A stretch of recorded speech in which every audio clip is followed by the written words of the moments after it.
नमस्कार, SP news मराठीमध्ये आपले सर्वांचे स्वागत।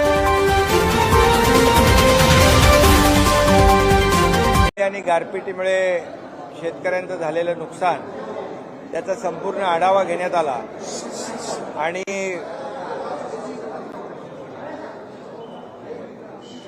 यापूर्वी सर्व जिल्हाधिकारी आणि विभागीय आयुक्तांना सूचना दिल्या होत्या पंचनाम्याच्या। युद्ध पातळीवर पंचनामे होत आहेत। त्याचबरोबर 3 हेक्टरपर्यंत शेतकऱ्यांना नुकसान भरपाई देण्याचा निर्णय झाला आहे। एकंदरीत सगळा अहवाल आल्यानंतर शेतकऱ्यांना नुकसान भरपाई दिली जाईल। शेतकऱ्यांच्या पाठीशी हे सरकार उभं आहे। झालेलं नुकसान मोठं आहे आणि त्यामुळे शेतकऱ्यांना सरकार वाऱ्यावर सोडणार नाही, शेतकऱ्यांना मदत ते करेल अशा प्रकारची चर्चा आज कॅबिनेटच्या बैठकीमध्ये, मंत्रिमंडळ बैठकीमध्ये झाली। शेतकऱ्यांचं झालेल्या नुकसानाला आजच्या बैठकीमध्ये सर्वांनीच आमच्या मंत्रिमंडळातील सहकार्याने आणि शासनाने प्राधान्य दिलेलं आहे। संबंधित सर्व पालकमंत्र्यांना देखील सूचना केलेल्या आहेत की आपापल्या जिल्ह्यामध्ये झालेलं जे काही नुकसान आहे त्याचे पंचनामे तर सुरू आहेत, परंतु संबंधित विभागातले अधिकारी आणि आपण स्वतः त्या ठिकाणी भेट द्यावी आणि आपल्या शेतकऱ्यांना, शेतकरी बांधव भगिनींना दिलासा द्यावा अशा प्रकारच्या देखील सूचना दिलेल्या आहेत। आणि नक्कीच यामध्ये यापूर्वी देखील जेव्हा जेव्हा शेतकऱ्यांचं नुकसान झालं अवकाळी गारपीट मुळे त्यावेळेस सरकारने मदत केली। याही वेळेस 2 हेक्टरऐवजी 3 हेक्टरच्या क्षेत्रफळाला शासनाच्या वतीने मदत होईल। सगळे पंचनाम्याचा एकत्रित आढावा घेतल्यानंतर ही देखील मदत तात्काळ दिली जाईल।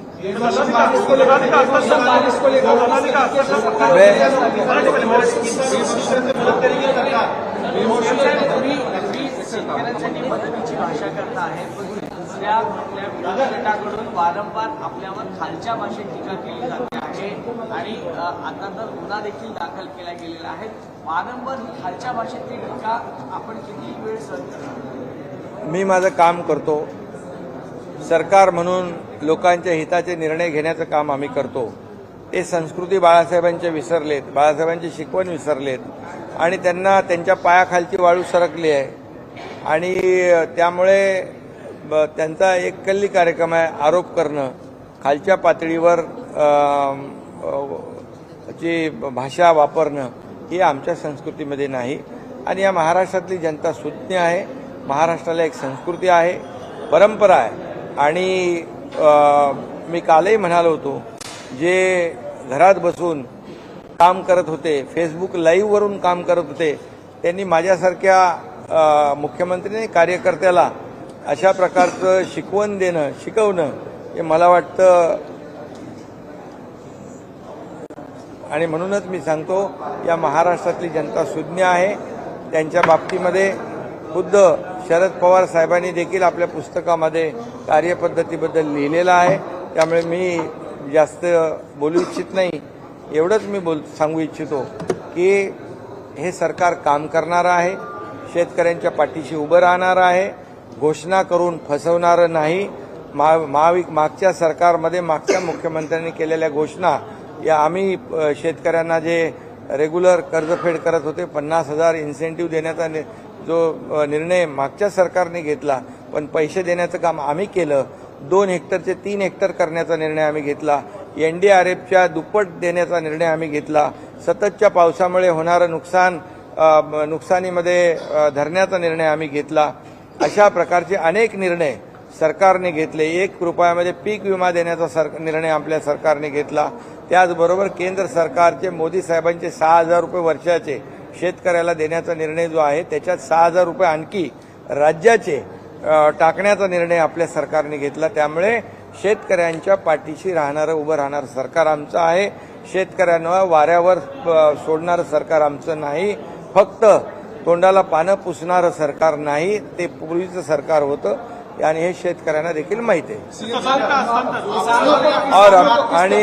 आणि सर्व पालकमंत्र्यांना देखील सूचना दिलेल्या आहेत। प्रत्यक्ष झालेलं नुकसान, होणारे पंचनामे याच्यावर आपण स्वतःहून देखरेख ठेवावी, लक्ष ठेवावं, जेणेकरून शेतकऱ्यांना झालेलं नुकसान मोबदला वेळेवर मिळेल.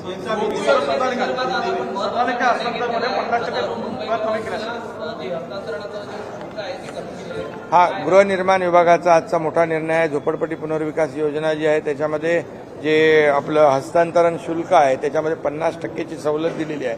मुंबईतल्या लाखो लोकांना त्याचा फायदा होईल, मुंबईकरांना फायदा होईल. सीएम साहब, किसानों को किस तरीके से मदद मिली और आपके ऊपर किस तरीके की टिप्पणी की जा रही है उसको कैसे देखते हैं? किसानों को आज के मंत्रिमंडल बैठक में ये जो गारपीट है, बेमौसमी बरसात है, उससे जो नुकसान हुआ है उसके बारे में चर्चा हुई, उसको ही प्राथमिकता दी थी.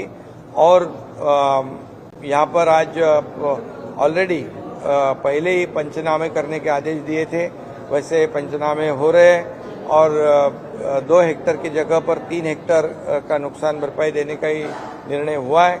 और पूरा आंकड़ा आने के बाद यहाँ पर किसानों को तत्काल नुकसान भरपाई सरकार के माध्यम से मदद मिलेगी.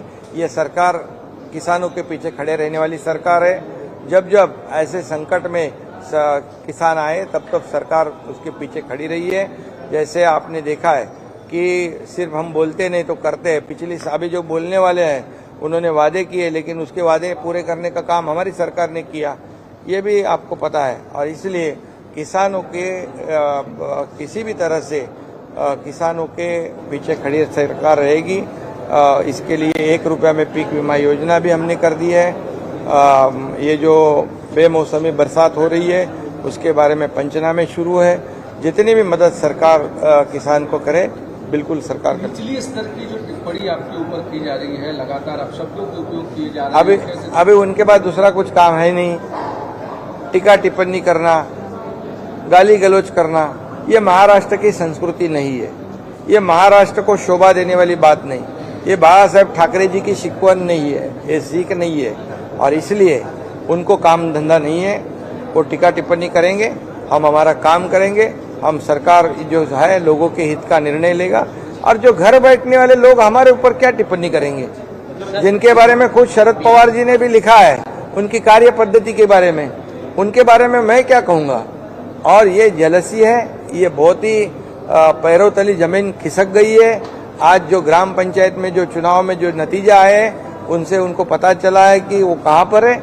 और इसलिए वो कितनी भी टिप्पणी करे निचले स्तर की, ये महाराष्ट्र की जनता बहुत ही समझदार है. हम हमारा काम करेंगे, हम वो जो टिप्पणी करेंगे, आरोप करेंगे, उसके कामों में से उत्तर हम देंगे और जनता उनको बराबर उनकी जगह दिखाएगी. प्रधानमंत्री ने प्रयास किए और टनल से 41 मजदूरों को बाहर निकाला गया, लेकिन कांग्रेस के नेता इसको आरोप लगा रहे हैं.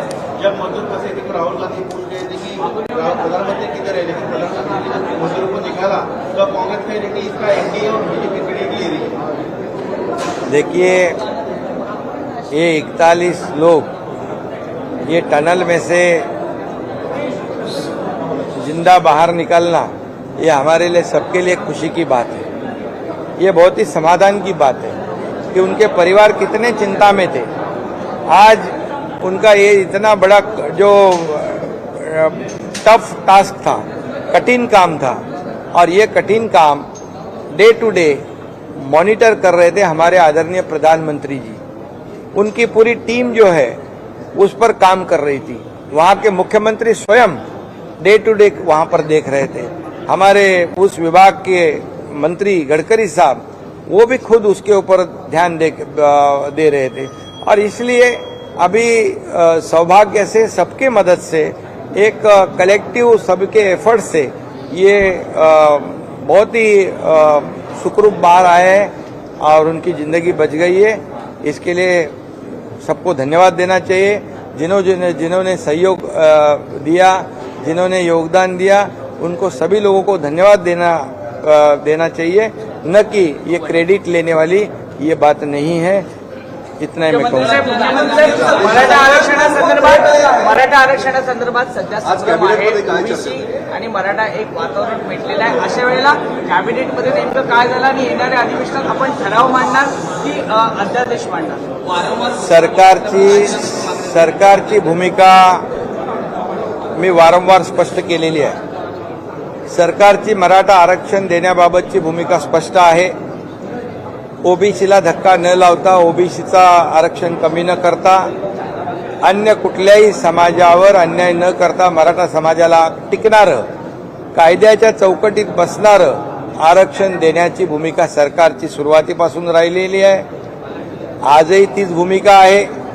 त्यामुळे कुणी संभ्रम किंवा चिंता करण्याची आवश्यकता नाही.